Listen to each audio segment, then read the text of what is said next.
Which creepy urban legend turned out to be true?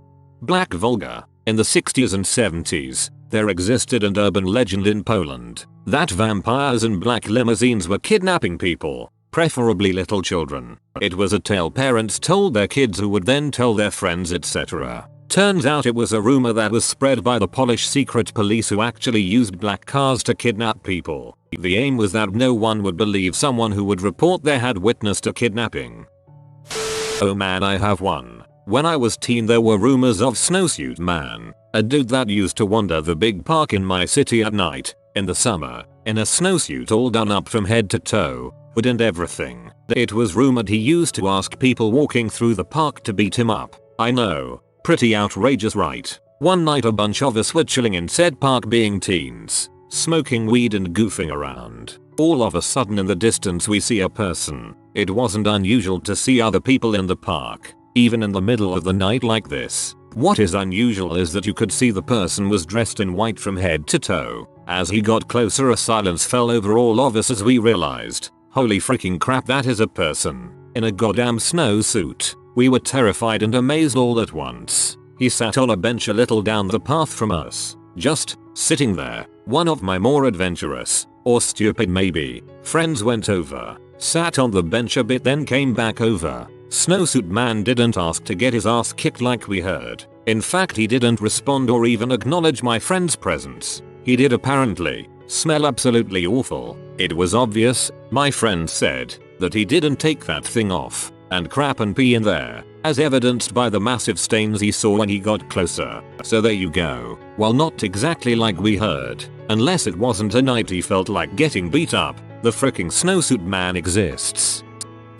Ever hear the advice, when traveling to insert non-first world country, always use an official taxi, otherwise you might get kidnapped? Well, I have a friend who this happened to. He was traveling around Central and South America, and landed in Peru. He was trying to improve his Spanish, so he was bargaining with all the taxistas after he arrived to the airport as practice. After failing in his negotiations with a number of taxistas, he finally found someone who would take his lowball fare, an unmarked taxi, so he was just chatting with the taxista, not paying much attention to the road, eventually noticing that they were getting more and more rural. Just as he was about to say something about the route, the taxista pulled over and like 6 or 8 guys jammed in the car, and then they drove off like a bat out of heck. My friend couldn't believe that this taxista, who seemed really nice, was actually pulling this on him. After a while, they pulled over and tried to push him into the trunk. Fortunately, my friend is super strong and they couldn't force him in the trunk, so they pushed him back in the back seat. They drove off, and my friend was able to finagle the door handle open from the back seat. Then he wedged himself half out of the car as they were speeding off, with one hand on his backpack. I know, forget the stupid backpack. The men shouted to the driver, "Faster, faster," in Spanish of course. So my friend gave one final tug with his backpack and flew out of the car.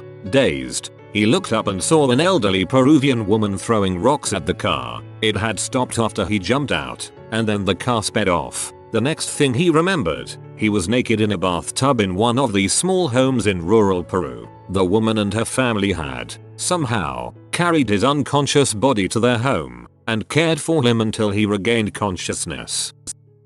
Out here in Washington there were rumors of a fairy house in the woods somewhere. One park ranger decided to go hunting for it and he actually did find a tree house in the woods. When he looked inside he found a ton of child pornography. He took it down and came back a while later and found it had been put back up. They eventually found who had been using the tree house and arrested him.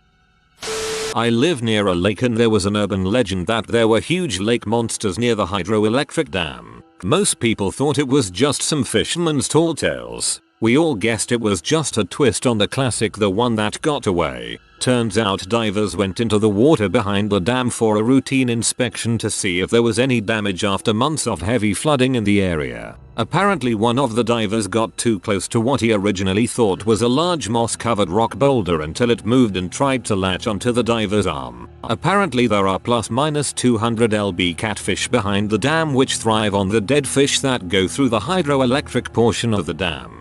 The agitated water makes it easier for the large catfish to breathe and grow past what is commonly found in the area, and the lack of fishes as all commercial fishing is banned for at least 1,000 meters means these fish are truly free to grow to truly enormous sizes. Not really a legend, unless you didn't believe it. My town and surrounding area has multiple old pirate smuggling tunnels under it, going from towns to beaches. Most of the tunnels are under pub or shop basements. Also, when I say pirate, I do mean a pirates. Penzance, UK. Not creepy, but in my small rural hometown, there was a rumor that a bunch of city officials, cops, teachers, business owners, etc., basically anyone a kid would see as an authority figure, had massive orgies. Obviously, as you grew up you came to your senses, until one year when a teacher's husband stomped the absolute crap out of a local business owner in broad daylight. Turns out the legend wasn't just a legend. His wife was apparently a member of what was called the Hot Tub Club and he wasn't invited. A good chunk of local leaders got outed as hosting orgies somewhat regularly. I'm more surprised it was kept secret as long as it was. It was only a legend for like a week, but a kid went missing on the same property we lived on and everyone thought his brother had something to do with it, but police said no, he was kidnapped. Turned out the brother had killed his brother and buried him in our backyard. It was only a legend for like a week. Oh, something childish and light-hearted, continues Redding.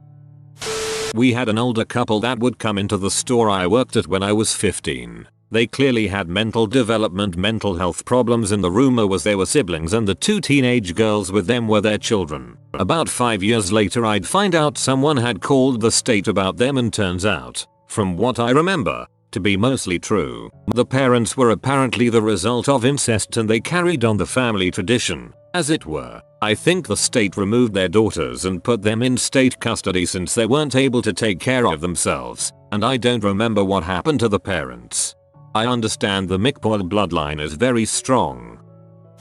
In my hometown there was a local legend about a man who would sometimes be seen having sex with trees. Some called him Mr. Woodcock, but he was more commonly known as the tree shagger. Although it must be nonsense, but one night a friend and I were out walking his dog along a narrow, tree-lined lane. We heard a grunting sound from the undergrowth, and there he was. He was wearing a long overcoat which had wrapped around a poor innocent tree and he had his trousers around his ankles as he defiled the shrubbery with a flagrant disregard for splinters. Considering all the animals, children, and adults that get molested by frick whistles all the time, I'm glad to hear of just one pervert who molests trees instead.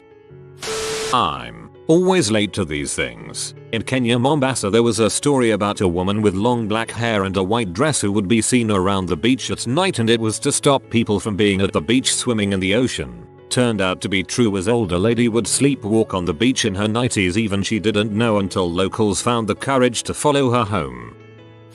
When I was young living rural Ontario, we were told as children not to wander too far into the forest, saying that a monster would get us and we wouldn't come home. If anybody knows who Rochdale is, that actually turned out to be painfully true. The asylum lake tunnels in Kalamazoo are real. There is a small lake and wildlife area just off of WMU's campus, and for a long time there were rumors going around that they were still there and accessible. Well, turns out that was true, and there was an old set of stairs that was partially buried that led to a walled up tunnel entrance. A few people used hand tools and ended up breaking part of the wall down and got inside, only to find the tunnels fully intact, albeit a bit damp and murky. Somehow the authorities got wind and went and sealed the entrance again, but it's still very obvious where that was if you are really looking for them. Not really an urban legend, but a fish cafe in my hometown says that its supports are made out of whale bones. Turns out many years ago a whale got stranded on a nearby island and died, and the owner took some rib bones and used it as arches for his business. That creepy old guy living down the street was actually the Golden State Killer. He lived in my neighbor. I've passed his house every day for years. I never talked to him, but it's crazy to think as kids we would play at the house 2 houses away from his. Sewer alligators. If alligators and other animals are flushed or disposed of into plumbing, yay, they can survive and hang out. The ghost squirrel in my hometown of Dorking, UK. There was a ghost squirrel, called Albi, that was only ever seen in the graveyard at the church in town. Turns out, it was an albino squirrel that had a nest in one of the trees in the graveyard. Unfortunately, he became roadkill a couple years back. In Liverpool, kids are taught about purple Aki from a young age. He's been locally known and feared for honestly 3 decades. He likes feeling boys' muscles and makes them do squats. He's completely real. He's even had court orders against him preventing him from feeling people's muscles. I hope you get raped by purple Aki as a common insult, and a very real fear. You have been visited by the dinner doggo. Good and also tasty stir fries will come to you if you comment thanks for the recipe, dinner doggo. I hope you enjoyed the video and you're not too creeped out by the stories. If you are new to the channel, you can subscribe. I publish new videos every day. Until then, check another video, or don't. Either way, have a great day you magnificent people.